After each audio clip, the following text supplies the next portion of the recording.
And so, you know, it's like, I have to be there. I have to see them. So not only Virtue Moir, but also Stoico, 3 Olympic skaters. I love watching skating at the Olympics. I love it. Ice dancing, figure skating, speed skating, hockey. On the edge of my seat the whole time. When Tessa and Scott were competing here in the office, people held their breath, willing them to win. Many of us thought they actually did win. And, well, then it's a judge sport, so we know what happens. And, of course, there are all the rumors beforehand. And it's really interesting to talk to people like Tessa and Scott who've been together for a long time. You can figure out how the nature of their relationships change. But I particularly like talking to athletes after they retire, because they can say things, they can feel things. It's a bit of a lighter load. Before we bring out Tessa and Scott, take a look at one of their medal-winning performances and how beautiful it was at Sochi.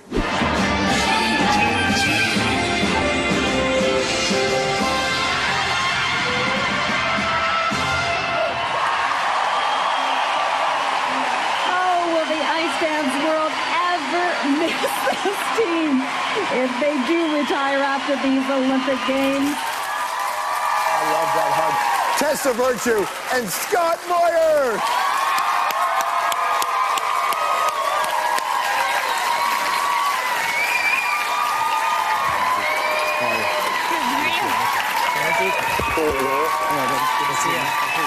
Hello.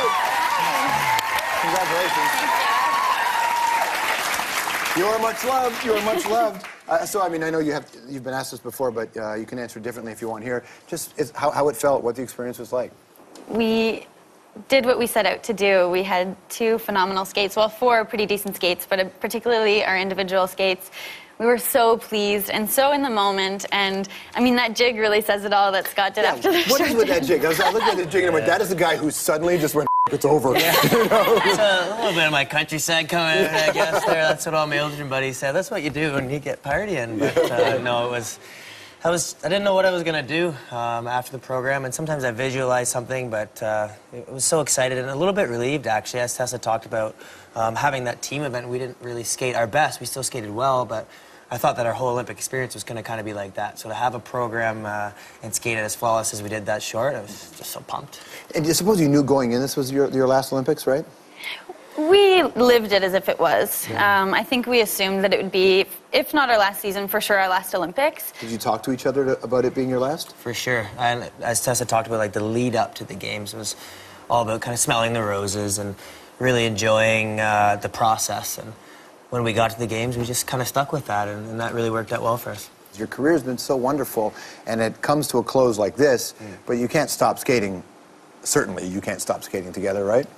Well, we're lucky that as skaters we have the opportunity to perform in shows like Stars on Ice, and we'll do some touring now and skate for us, skate for the fans, and skate without that pressure of pleasing any judges. Right. Without the rules. Without the rules, yes. Yeah. Can you explain the judging to me again, please? I mean, the 6-point thing, it was hard enough before. You were going to explain it to us. Yeah. I was hoping. The judging thing to me still, especially because Canadians are naturally suspicious people. And then we're like, oh, a French reporter wrote that you guys were going to get robbed, and then you guys skated this unbelievable performance, and then the guy that invents the move tweets that you did it better than the team that won, and then it was like the Finn, and then we're just like, oh, here we go. Here we go. Yeah. So do you actually, I mean, do you have a better understanding of what you need to do for judges and what judges are looking for? Or is it really arbitrary? Yeah, it's really tough. Sometimes, and in the case like the Olympic Games, I didn't really feel like we knew, and that's our full-time job. I mean, we studied, and you know, our saying was leave no rock unturned. We did everything we could, and yeah, at the end of the competition, we kind of just sat back and just like, yeah, I have no idea why we're short 7 points, especially after the team event. I mean, we haven't been there's never been that gap in our career. So to have that, it was really tough, because we knew in a week later we were going to have to somehow close that gap and hopefully surpass it.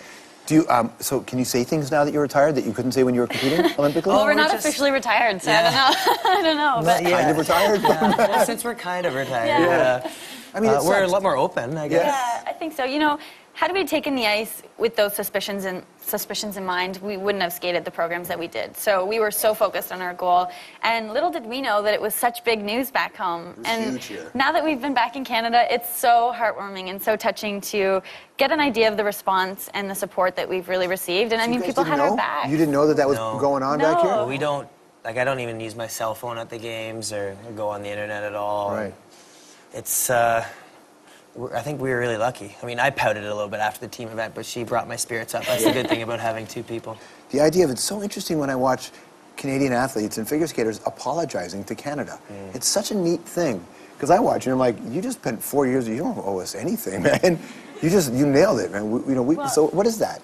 I mean, it's really nice to hear you say that, because I think we did feel like it was a disappointment for Canada, and we felt that pressure to repeat our title, and we wanted to bring home the gold, and you know, we thought that maybe people might be a little bit upset that we weren't able to do that. But you know, as I said, coming home and getting the support we've received, it's amazing. It feels like we won, to be honest. And you know, there's still that conspiracy theory, so people think you have won. Yep. Best of all. Throw that in there. So explain this to me, and only because, and I'm going to ask this question with no bias whatsoever, even though I have bias on it. The whole premise of sport is that we know that anything could happen. And we know that judge sports obviously will complicate it a little bit, but we still think, when I saw the same coach with competing teams, so I don't fully understand the culture of figure skating, but I was watching it as a viewer and I was like, I don't understand it at all, how that works. So explain to me the thing. You know, looking back, I'm closer to your line of thinking. I'm kind of like, how did we think that was going to work? Right. It's very bizarre, because I'm a naturally just trusting sports fan, so I'm like, don't wait a minute, and Russian, I don't understand this, right? But how?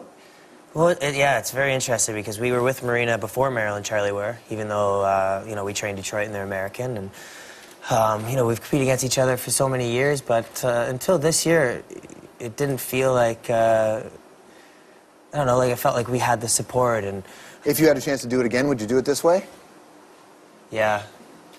I don't think we can have any regrets. Yeah. No. And Marina, like, there was a lot of negative in the media after. We were trying to be extremely honest, but, you know, Marina has been there with us every step of the way, and, you know, she pours her heart and soul into our skating, so, you know, it's tough looking back now and kind of thinking, oh, where were you when we really needed you, but... Yeah.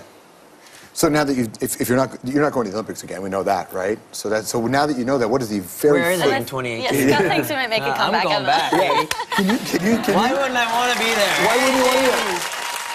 Stick around, more with Tessa and Scott right after this.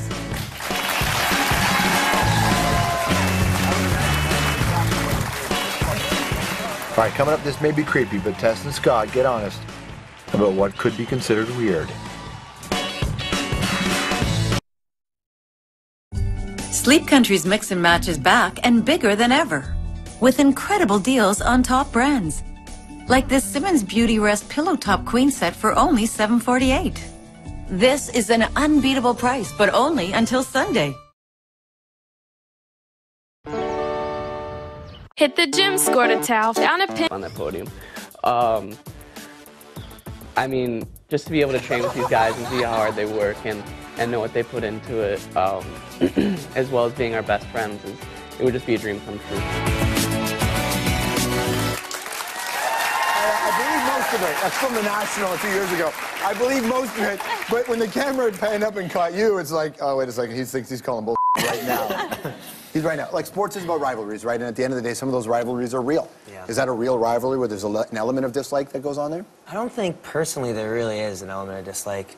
We have very different styles. I think for ice dance we kind of believe in different things, but you know, Chucky and I are actually our buddies, and now that we're done probably with the rivalry part of our rivalry, it's loosened up a bit. And so why not the Worlds? Oh. Because I want to hang out on this couch. Honestly, last time we did, when we won Vancouver, we weren't world champions yet. So we knew we needed to go and try and get a world title. And it was really tough to go back. It really is. Anthropology time, all right? True or false? Siblings who are also ice dancing pairs weird you out a bit. True. Yeah. It's true. Yeah? I think so. It's odd. Is it odd? I mean, I would never do the things that I do with Scott with my brother. Right. Which is funny because my sibling, Danny, skated with a cousin, and I still think it's weird. So I hope they watch this and I can, like, this is me motive. Telling them it's weirded me out for years. Who's somebody you should say sorry to?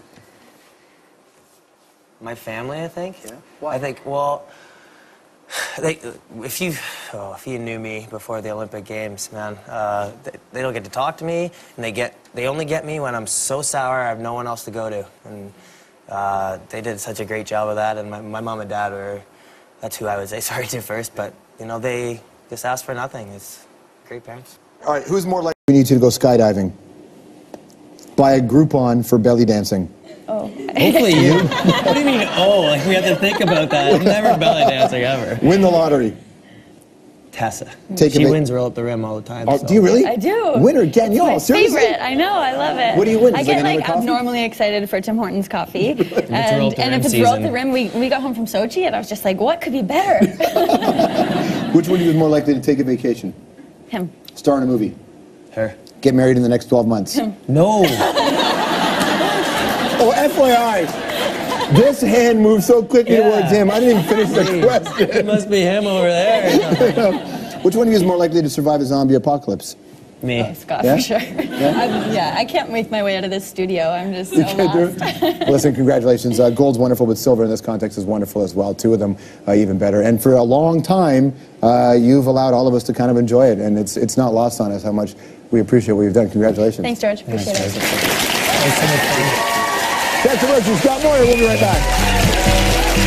I need a man.